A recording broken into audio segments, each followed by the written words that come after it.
Welcome, everyone. Today I have a special guest, my friend Gemma. Hello. I joke about that just because on every episode we always start with, today we have a special guest, and they all are special. But Gemma, you'll be my special guest today just because most of the questions I will direct towards you. Oh, thank you. Oh, you're very welcome. We've not done a question and answer episode for a while. We've just been getting a lot of people lined up so that you can have an opportunity to hear firsthand people's experiences with all of this. This episode is going to be a question and answer. And Gemma, I will let you first read the question that was asked on the Keepers discussion group. So go ahead. Okay. All righty. Actually, we only had one after I posted my update. I was surprised. So if I'm missing something, people post it there and we'll get to it another time. This question is from Sue Carper Slade and reiterated by Donna Selling Diva. And the question is, how long after Sister Cathy's murder did Maskell leave Keogh? I remember from the Keepers, it was pretty quick departure. Can you elaborate on this? Okay, I'm not sure where folks might have gotten that impression because it was not a quick departure. Maskell was at Keogh from 1967 until 1975. In 1969, Cathy was murdered.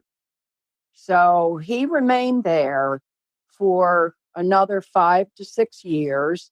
In fact, that is where most of the stories of abuse from Lil, Teresa, Jean, Donna, almost everybody, the abuse was after Cathy's murder. Because most of those women did not, except for Jean, did not know Cathy. The only other ones that knew Cathy that talked to Cathy were Cathy Hoback and our anonymous friend, and there might have been one other. But anyway, in 1975, that is when Lee told us that she talked to Father Fran Malloy at the Sparks Retreat House, told him about the abuse. He said he would take care of it. And by the end of that year, Maskell was gone. So I want to clarify that it was not a quick departure. It was at the end of a year, and it was probably because of what Lee told Malloy. I want to add, though, and I know I go on a long time, but I know you guys are going to want to know, Maskell was not part of the faculty. The nuns were not his bosses. He was put there by the Archdiocese of Baltimore. So the bishop was his boss, okay? He still lived in a rectory first at St. Clement's and then at the parish called Our Lady of Victory. So to be at Keogh, he was only there during the day. He did not stay for faculty meetings. He wanted to run everything, but he wasn't really part of the faculty at all. So his day job was at Keogh, and then he would go back to live at St. Clement's or at Our Lady of Victory. And those both had elementary schools. So he was still with children every day. Perfect. And I wanted to add something really quickly before I read off more questions. When we were speaking with Lil in our last episodes, it was brought up about Father Maskell's education. And I wanted to correct some of the things that I said because I was able to find all of his information about that. First of all, it looks like he was ordained in 1965. So he must have been pretty young, Gemma, when he was at Keogh. Is that right? Yes, he went to one parish. He was at, I believe, I would have to look. He was someplace for a year assisting, and then he was assigned to St. Clement's. And it was while he was at St. Clement's that he began working at Keogh. So I have that in 1972, he earned a master's degree in school psychology from Towson State University. And then he obtained a certificate of advanced study in counseling from the Johns Hopkins University. And something else that I wanted to add really quickly, and I know that this is touched on a lot in the Keepers and stuff, but in addition to his teaching duties at Keogh, he also had served as chaplain for 2 police agencies, the Maryland State Police and Baltimore County Police. as well as for the Maryland National Guard and the Air National Guard. And when he was at the Air National Guard, he actually held a rank of lieutenant colonel. So I just Right. wanted to add that just for correction from our last episode, because I didn't have that handy. Talking to people firsthand, we don't always have all of the information in front of us. So Mhm. I wanted to correct that. And I remember that timeline now, but he also was the chaplain, and this is important, for the Army at Fort Meade, which was where Joyce Malecki, her boyfriend, was stationed. And I would like to add that part of his job there would have been to counsel soldiers coming home from Vietnam with post-traumatic stress, PTSD, okay, that disorder. So keep that in mind, guys. We don't have an answer yet for Joyce, but he would have had access to a lot of soldiers who were not mentally balanced or emotionally balanced at all, but who were probably very strong. The other thing that's important is that the master's in school counseling is not a master's in psychology, and the certificate of counseling that he got from Hopkins is not a PhD. He made himself out to be way more important than he really was. And I remember Richmond telling Dr. Lee saying that certificate in school counseling is not that difficult to get. A certificate is always easier to get than a full-fledged degree. Agreed. So are you ready for the questions, Gemma? Yep. All right. So Susan asks, who has possession of all of Maskell's boxes that were buried in the cemetery? Okay, we've talked about this before, but I will reiterate what my understanding is. Okay. There were 3 truckloads of boxes and trash bags with stuff in them deposited in that big old hole. By the way, the hole that's on the movie is not exactly where the stuff was buried. That might have been like people digging graves, the people that run the cemetery. But the place where all that was buried is way down off a fire road, way in the back of the cemetery. That's almost impossible to get to. Okay, so we're thinking about a hole the size of a room. Okay, 12 by 12 and 10 feet deep. So look around your house and picture a small bedroom. When all that was dug up, we do not know where it went directly. We've been told it was taken to an evidence room at the police department. I think it went to the city, but I'm not sure. Then we were told there was a flood years later from one of the hurricanes that we've had, and that everything in the evidence room was ruined. Now, I did talk to an ex-cop friend who did say that if something is ruined because of water, it has to be destroyed because it's no good as evidence. The mold and whatever else it is, it's also very dangerous for anybody who's working there. So we were told that all that was ruined in a flood. I don't know if that's true. I also heard how rumor is that all that stuff was moved into a shipping container at Fort Meade property. Now, a shipping container is like a truck body.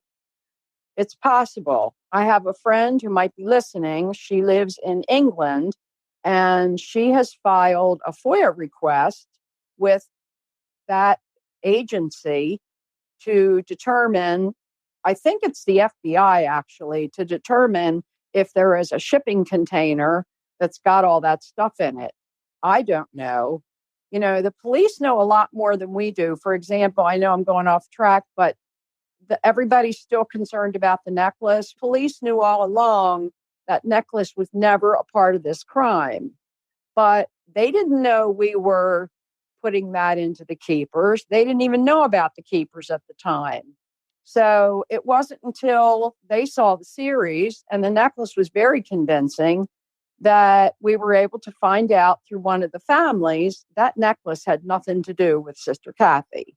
So a lot of what we did the best we could, But the police obviously know a whole lot more than we do. And I've begged to be able to look at it.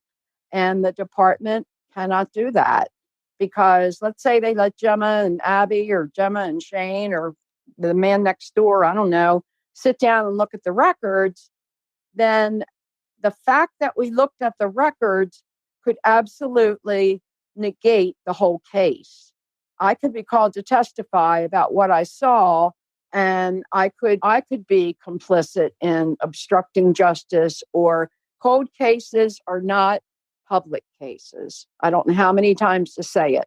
I'm good at reading between the lines, but the information goes in one direction to the police, not to Gemma. There you go. I forgot what the question was. You know what's funny is I deleted the question after I asked it, so I forget what it was too. Okay, But I think I'm I sure. answered it. Oh, about Yeah, the stuff in the hole. Yeah, we don't know where it is. yeah, yep. I think we almost dedicated an entire episode on the cemetery dig. I think we did, but we do know what was in the hole. And that was on TV 2 summers ago with Christian Schaefer. He came to Ocean City, and I had somebody looking who was a photographer.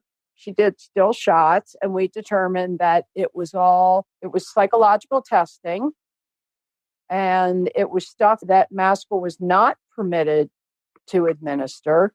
It was personality tests that determined things like how susceptible you are to suggestion, how trustworthy you are, can you focus on more than one thing at a time. The stuff was very leading and very inappropriate. And Maskell came during my sophomore year, so I was not subjected to his weird tests that he gave the freshmen. I had a different religion teacher when I was a freshman. But yeah, he gave those tests to probably all the freshmen each year. And a lot of that is what was in the hole. Just to clarify, you had someone do still shots of the footage from when that stuff was being taken up? Yes, and that is not part of the keepers. That's a whole nother story. Christian Schaefer, who is the reporter friend I have from WMAR TV, got in touch with me, and he said he found it on, I could actually probably post that little interview maybe on your page so that people can look at it. He found the footage on, some of you won't know what this is, a VHS tape, the big fat one. And they didn't even have a VHS player to play it on. They had to borrow one from somebody. And it was in their archives in a box. There was other things on the tape. And it said something about cemetery papers. I don't know. And he looked at it, and there it was. So a friend of mine was looking at it. She was able to stop and enhance. We could actually read some of the things that were written. We could see that parents had signed off on some of the papers. We could see what some of the questions were. We could see the kind of test it was. We could probably do a whole podcast about what was in that hole. I would be willing to do that. You guys want to do that? Okay, good. Yeah, let's do it. Okay. Yeah, and we will post the video in the Out of the Shadows discussion group on Facebook. That's a good idea. All right, so the next question from Kara is, has Edgar's DNA been tested against the cigarette? Yes. To my knowledge, at this point, his DNA has not matched. And Cindy has asked, why was the necklace eliminated as related to Cathy? I think I just explained that, but I can explain a little bit more. The night that Cathy went out to Edmondson Village Shopping Center, there is a strip shopping center on one side of the highway, and on the other side was a huge department store called the Heck Company. The Heck Company was like 3 floors with escalators, and around the escalator on the bottom floor was Muley's Bakery, and that's where she bought the buns. And I understand from someone else that she inquired that night about how to open a bridal registry, which is where the bride, puts a list of things that they want, and then people can buy those things. So it appears from the notes I don't have the notes. I don't know who this person was. It was the saleswoman, but that the police interviewed her, and she did tell them that she remembered Cathy being there and didn't really understand a bridal registry, and that's what she was doing. Now, that doesn't mean she didn't shop for a gift, but for a reason unknown to me, it was not the necklace. We also found that necklace was not one of a kind, although the gemologist did a fantastic job talking about it. Once people saw the keepers, we had people sending us pictures of the same necklace in different birthstones. So apparently it was not an expensive piece of jewelry. It was more maybe like a trendy thing. And it would have been probably $10 to $15. That was a lot of money then. But anyway, the family, Cathy's family, have returned it to the police department to notify Debbie Yohn that she could have the necklace back. And I don't know what has happened since then. But for some reason, it was eliminated from the case. It's not relevant. I think that we do know that it wasn't the birthstone of Edgar's current wife at the time that he gave it to. So there's kind of still that question on why he gave her a birthstone that wasn't hers. And again, Edgar seems a little odd. From what I understand, he was a petty thief. So Edgar did time, people. He's not like escaping the law. He was in jail for different things. He stole a car. Abby was able to find actually an outstanding warrant for something. And he did some time, and the smoking guns had nothing to do with Cathy's murder. So it's not like he could have been held on any of the stuff we shared with the police. And there were some things we did share that we had found that they had, and they were appreciative.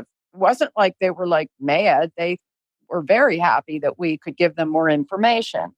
But we do know that he was a petty thief, which means he could have been stealing things. We know from Debbie Yohn and from another individual that he would ride around in his car and try to get girls to get in the car. We don't know how many people and bad things he was involved in. And he could have taken that necklace from one of his victims. So you've heard it here first. Edgar was a grade A creep. Yeah, I feel very sorry for his family, and I really wish he had made a confession, but that didn't happen. And hopefully, I still believe this is going to be solved. I think there are people out there, maybe even somebody listening right now that knows what happened. And I just really am sending my positive energy and strength to that person to come forward. Somebody told me something last night by email that they didn't think was important, and it was important. You never know. People think that things are inconsequential, and they're not. Even little things, a name, a date, a face, a car, an address, a phone number, it's all important. And my private message is open, and Shane is open to you contacting him. Abby is available if you want to talk to her on the Keepers page. The police are available. So please keep it coming. We're not going to get there without you. This is a team effort. It always has been. I agree. And we can also look at Sharon, who came to us because of the information she had from being at the apartment the night before in the morning of Cathy's disappearance. And we were able to learn new things that we didn't know before. So it's always very important for people to come forward, even if you think it's just the smallest detail.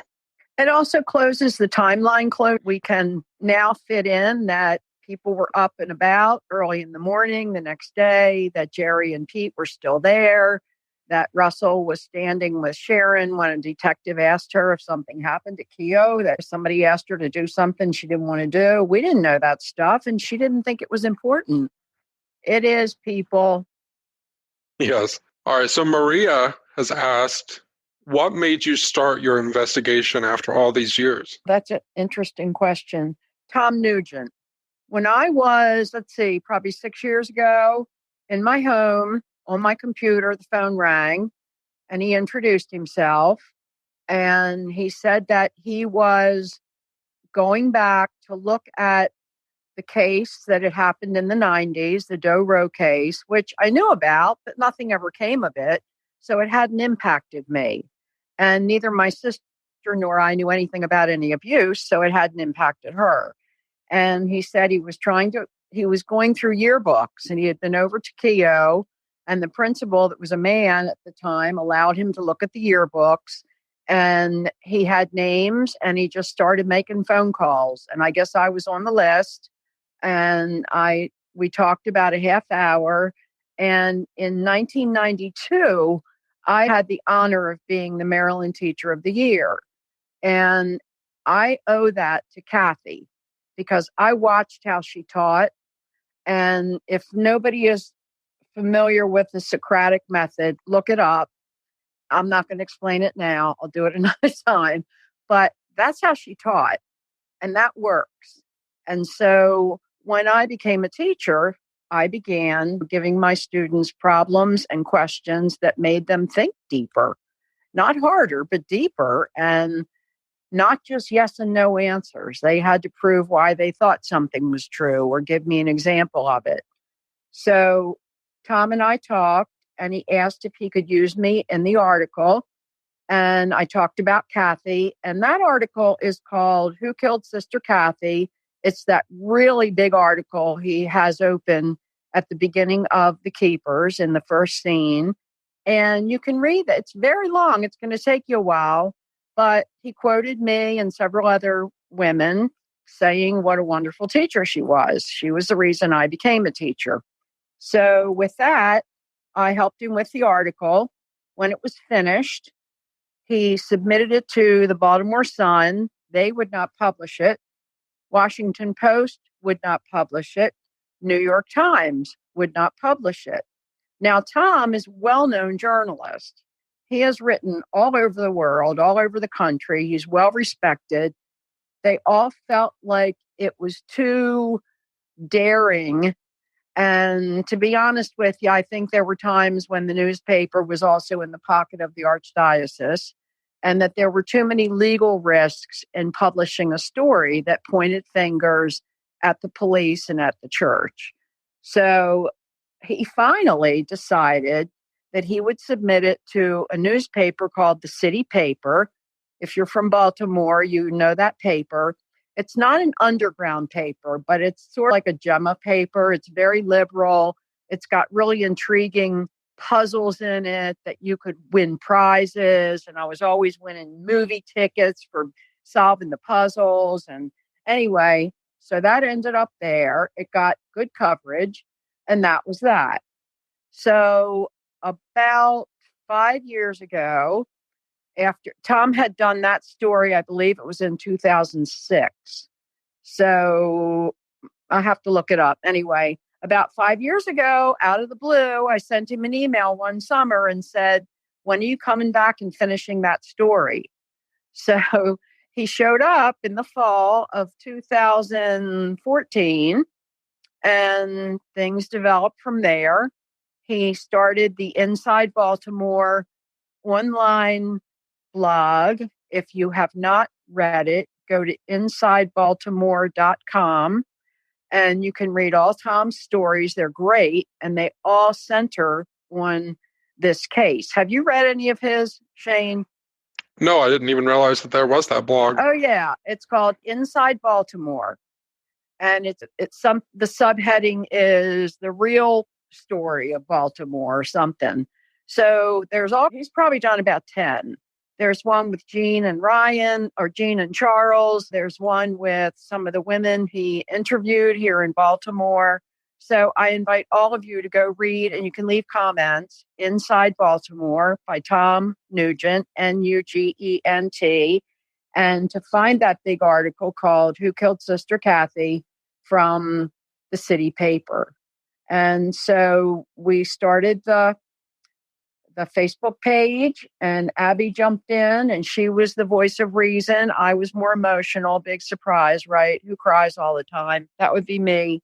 And so she and I started working, and she was very sensible. She would have great ideas about how we could get information. So she really became the tracker, the research person. And I was the one that does stuff like this. And I don't want you guys to think Abby's like sick or gone. She just prefers not to be in the media. She has children and grandchildren, and they don't all live in the area. So she and her husband spend a lot of time with their family. And Teddy and Gemma live at the beach. So she has a different situation and still is doing research. Abby is doing great work in terms of finding out what's going on around the country, and especially legally in Maryland with the Maryland General Assembly, and watching to see what bishop is being ousted and what's happening with our own statute of limitations. All right. So Annie has a question, and it is, did any of Maskell's victims have medical examinations by family doctors which may have shown evidence of abuse? I'm not sure how to answer that. I don't know. I know of some who have had health issues, medical issues physical health issues because of the abuse. But to ask if family doctors did examinations at the same time that he was taking them to Richter or abusing young men and women, I don't know. But I do know that many of the survivors have had not only mental and emotional issues, but physical maladies as well. And just to add to that, when it comes to information from survivors, that's not information that if we had, we would probably release anyway. That would be Right. their own decision to release it in their own time. Yeah, that's very confidential. Yeah, And things like stress anxieties, that is a physical malady. I don't know, but I would not be sharing anything personal about anybody's female issues. all right. And Carrie, her question is, did any of Maskell's victims end up pregnant? That again, that would not be up to us to, I don't know. I don't know the answer to that. It wouldn't surprise me, but it would all be speculation. Nobody said, oh, guess what? I had a child by Joseph Maskell. So I really don't know. And even if I did, that would not be my news to share with. And we can share this, that the Dr. Richter, is it public information? And I can delete this if it's not, Gemma, but that there were abortions being done? That's correct. And they were done under the heading of a D, capital D, and C, which is a female procedure that is, how do I say this? Okay. Catholic hospitals do not do abortions. St. Joseph's Hospital had Maskell admitted a number of girls, like for not any overnight stays, but outpatient surgery. And it was billed to insurance as a D&C. And I don't know a lot of details, but that would have been Richter did the surgery, done at night, and they went home. Maskell took them home. And I would imagine that would have been maybe an abortion if they were pregnant. If somebody knows anybody who knows anything about St. Joseph's Hospital and Maskell's connection there and Richter's connection there, I really urge you to contact the police and Richard Wolf at the Attorney General's office. He told me that's important information that he would need to know about. And you don't need to tell me or Shane, but you need to tell somebody. Agreed. And if you need help reaching them, you can always contact us and we can tell you how to reach them. Exactly. Arlene's question is, how has your opinion changed from when you began your investigation on how and why Cathy was killed? I am going to answer that one. At first, I was pretty much told not to speculate publicly in interviews. I made the mistake of saying what I thought happened. And of course, right away, everybody was like, well, Gemma said. And Gemma doesn't know anything. I do not know what happened to Cathy. I promise you, I do not know yet. I think I will at some point. My speculation right now is that James Scannell and possibly a police officer who's going to be unnamed right now were the doers. And I believe that Billy Schmidt and Edgar were also involved. I think that Cathy was killed because she was going to report or had reported what was happening at Keogh. I totally agree with Jean, and Jean says this in the movie, so I'm going to repeat it. Cathy Cesnik was killed because of what she knew. I believe she knew a lot, and she was collateral damage. She could have been responsible for taking down the whole archdiocese and the police department with it if she had been allowed to live. So that doesn't, I mean, they had to do something to shut her up. And I think there are people living that know the details. And again, I hope their conscience is bothering them because they need to do something before they get on the down elevator. So right now, I do believe that Cathy was abducted, approached in her parking lot. And again, this is speculation, people. I think several men were there. I believe they pushed her over to the passenger side of the car, and that's how the little trash bucket got knocked over. I think the Muley's buns were probably on that seat next to her and may have gotten knocked to the floor. Gary Childs reports that there was a report that somebody saw a woman trying to get out of a car on North Bend Road and a man was driving. I think that was Cathy trying to get out. I don't think she would freeze. I think she would fight. She was smart and she was very feisty, I think. She was not a wimp in any way. I think possibly there was more than one man in the car with her. If she was in the passenger side, somebody could have been in the back. Cathy's had different kinds of injuries. Somebody strangled her, and that's possible that happened before the head injury in order to make her unconscious. I think we have heard that her car followed a car out of the parking lot. I don't think she was driving. I think somebody was driving her car. I believe Edgar's car may have been the one that they were following. And we know that the next day when he showed up at home, he wouldn't let his wife open the trunk. So we don't know if maybe there was evidence there, blood, her body, who knows. But I do believe that he was directly involved in her murder. And I don't think that she was left at the place where she was found. I don't know if you want to talk about that, but that's what I think about how and why she was murdered. Do you want me to say anything about moving her body? Yeah, go ahead. Okay. A lot of you have claimed that Brian Schmidt, if his story is correct, that the apartment Cathy and Russell lived in was the scene of a crime. Nothing happened in that apartment that had to do with Cathy's murder. She was not killed. I don't believe so, because we know Sharon was there the next morning early. If somebody had been killed in that apartment, that would have been a crime scene all taped off and nobody would have been able to get in there. To make Brian's story, and remember, he was a little kid, like 7, to make it fit, here's what I think happened.